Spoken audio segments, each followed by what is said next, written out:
अखिलेश यादव जी बेगानी शादी में अब्दुल्ला दीवाने। बिहार में समाजवादी पार्टी का कुछ नहीं है और राहुल गांधी जी के कहने पर वो बिहार गए हैं। राहुल गांधी जी की बात जब तक मानेंगे तब तक अखिलेश यादव जी की पार्टी कभी सत्ता में नहीं आएगी, क्योंकि राहुल गांधी जी का जो राहु है वो बड़ा ताकतवर है। जो उनका साथ देता है वो राहु उसके सिर पे बैठ जाता है। तो अखिलेश यादव जी अगर चाहते हैं कि 2027 में उनकी पार्टी का कुछ भला हो तो उन्हें राहुल गांधी का साथ छोड़ देना चाहिए। जहां तक बिहार का सवाल है, बिहार में अखिलेश यादव जी जाएं या ना जाएं, सही बात तो यह है कि उन्हें वहां आजम खान साहब को भेजना चाहिए था। आजम खान साहब अखिलेश यादव जी से बड़े नेता हैं। आजम खान साहब राष्ट्रीय स्तर के नेता हैं। बिहार में अखिलेश यादव जी के कहने से ना कोई वोट देगा, उन्हें भी पता है। आजम साहब को जाना चाहिए था। मिल भी आए। हाँ, वो तो उन्होंने मैसेज दे दिया कि समाजवादी पार्टी को कौन चलाएगा। तो ठीक है, अच्छी बात है। प्रियंका गांधी जी को इसलिए कहीं कहीं भेजा जाता है जिससे देश में ये मैसेज जाए कि प्रियंका गांधी जी को हम आगे लाना चाहते हैं, देश की जनता को और कांग्रेस के कार्यकर्ताओं को धोखा देने के लिए। सच बात यह है कि जब तक राहुल गांधी जी का नेतृत्व है और राहुल गांधी जी की चौकड़ी सलामत है, तब तक कांग्रेस पार्टी के भीतर प्रियंका जी का कोई भविष्य नहीं है। प्रियंका गांधी को खत्म करने का काम, राजनीतिक सत्यानाश करने का काम, उनका पॉलिटिकल एसेसिनेशन करने का काम राहुल गांधी जी की टीम कर रही है। पूरा चुनाव बीत गया, प्रियंका गांधी को कहीं नहीं भेजा गया। लेकिन अब दिखावे के लिए, जिस तरह एक औपचारिकता निभाने के लिए, प्रियंका गांधी अकेली ऐसी महासचिव हैं जो विदाउट पोर्टफोलियो जनरल सेक्रेटरी है। और विदाउट पोर्टफोलियो जनरल सेक्रेटरी को बिहार में इसलिए भेजा जा रहा है ताकि लोग ये समझें कि राहुल गांधी जी और प्रियंका गांधी जी में बड़ा प्रेम है। सच बात यह है, प्रियंका गांधी जी का कांग्रेस में कोई भविष्य नहीं है। देश की जनता उन्हें चाहती है, लेकिन कांग्रेस पार्टी के भीतर के जो खतरनाक खिलाड़ी हैं, ये प्रियंका गांधी को नहीं चाहते। छोड़ आए हम वो गलियां। तो जिस रास्ते जाना नहीं उसकी दूरी क्या ना। मैं उन्हें शुभकामनाएं देता हूं और इसके अलावा मेरे पास कुछ नहीं है। बिहार में बेरोजगारी नहीं है। राहुल गांधी बिहार के नाम पर, बेरोजगारी के नाम पर अपनी बेरोजगारी दूर करना चाहते हैं। खुद रोजगार तलाश रहे हैं। सबसे पहले तो कांग्रेस पार्टी को रोजगार की जरूरत है, जिसे राहुल गांधी जी और उनकी टीम ने बेरोजगार कर दिया है। तो सबसे ज्यादा रोजगार की जरूरत कांग्रेस पार्टी को है। क्या लग रहा है कि तेजस्वी के साथ मिलेगा रोजगार? बिहार की जनता इतनी बेवकूफ नहीं है कि जो अपना मुख्यमंत्री इतना बड़ा बेवकूफ आदमी को चुने, जिसे न बोलने का सलीका है न बात करने की तहजीब।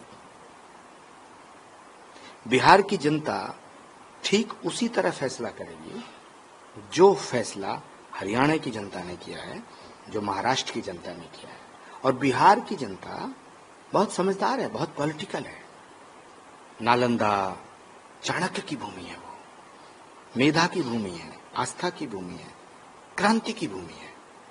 चंपारण बिहार में ही है, मोतिहारी मुजफ्फरपुर बिहार में ही है। तो मुझे लगता है कि बिहार की जनता ने मानस बना लिया है कि सत्ता के सिंहासन पर बैठकर लूट खसोट करने वालों को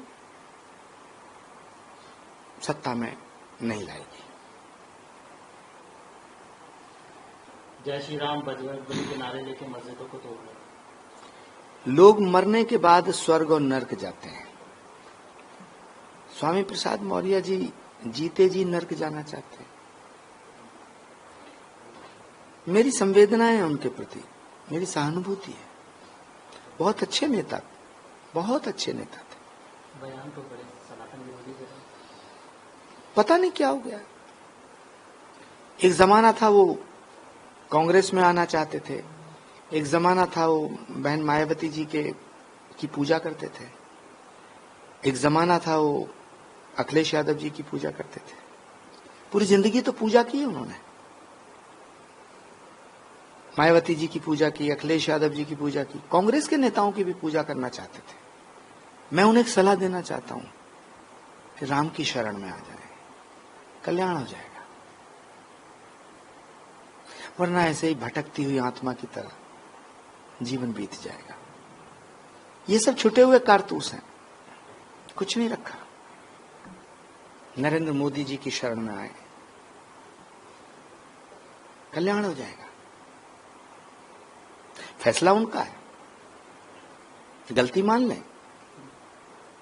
गलती इंसानों से होती है। स्वामी प्रसाद मौर्य जी बड़े विद्वान व्यक्ति हैं, लेकिन पता नहीं क्यों नरक के द्वार पर जाके बैठना चाहते हैं, दस्तक दे रहे हैं नरक के द्वार का। मुझे बहुत अफसोस है। सिद्धार्थ मेरे साथ देखिए, ये सब लोग सनातन को मिटाने का ख्वाब देख रहे हैं।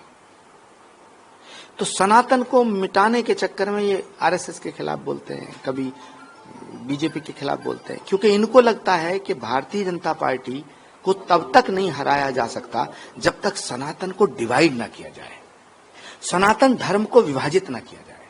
ये सनातन धर्म को विभाजित करके सत्ता पाना चाहते हैं। अब सिद्धरमैया जी से मैं कहना चाहता हूं कि वो पहले डीके शिव कुमार जी से तो निपट लें,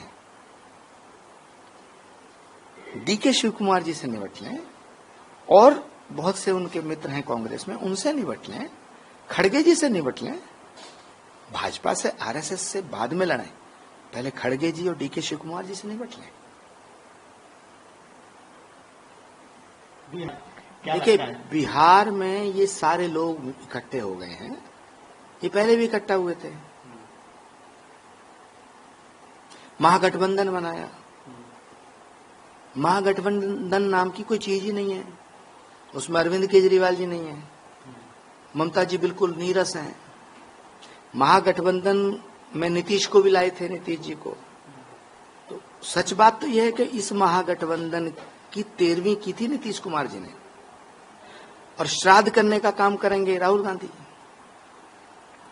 बर्बाद गुलिस्ता करने को एक ही उल्लू काफी था, हर शाख पे उल्लू बैठा है। अंजामे गुलिस्ता क्या होगा, बिहार का परिणाम क्या होगा, ये पूरा देश जानता है। लेकिन इन अकल के अंधों को अभी भी नहीं दिखाई दे रहा है। ये अभी भी धर्म और जाति के नाम पे बिहार की जनता को बांटना चाहते हैं। जो राहुल गांधी जी छठ का अपमान करे, छठ मैया का सम्मान ना करे, वो बिहारियों का सम्मान करेगा। संभवी चौधरी भी कह रही है आज। और तेजस्वी यादव जी को तो छठ मैया के पक्ष में खड़ा होना चाहिए, राहुल गांधी जी से रिश्ता खत्म कर देना चाहिए था। जिस दिन राहुल गांधी जी ने छठ मैया का विरोध किया, छठ का विरोध करोगे, बिहार में वोट लोगे, ये मुंह और मसूर की दाल। खड़गे साहब, खड़गे जी बहुत वरिष्ठ हैं, उन्हें इलाज की जरूरत है। पूरी पार्टी वेंटिलेटर पे है, जिसके वो अध्यक्ष हैं। खड़गे जी जिस पार्टी के अध्यक्ष हैं वो वेंटिलेटर पे है। तो पहले खड़गे जी को, पार्टी को थोड़ा सा वेंटिलेटर से बाहर लाना चाहिए, फिर कोई दूसरी बात करें।